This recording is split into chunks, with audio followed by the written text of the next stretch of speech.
My friend drove up from Arkansas with coffee beans in mason jars. Fresh from the hills, he proudly cried.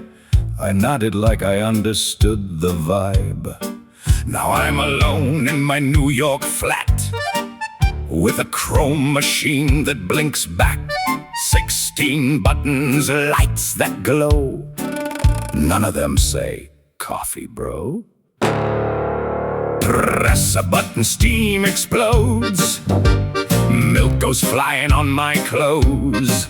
Grinding beans, I'm grinding nerves. This machine requires 3 PhDs. Arkansas beans, artisanal dream.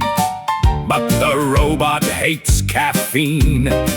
In Manhattan we drink despair from a 900 metal chair.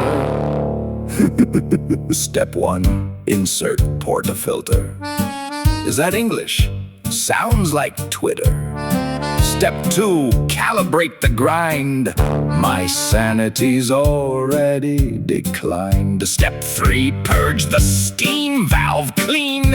What am I, NASA's caffeine team?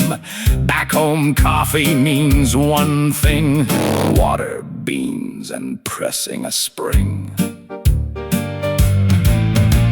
My friend crossed states with sacred seeds, a pilgrimage of caffeine deeds. But here I stand in Brooklyn gloom, arguing with a stainless steel doom. Oh, Arkansas, your beans are grand, but this machine demands a lab grant. Press a button, steam attack. Milk foam hits the ceiling rack.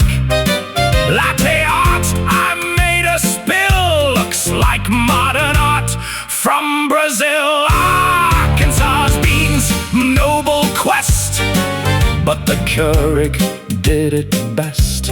High-tech coffee, urban dream. I gave up. Ordered coffee on the app.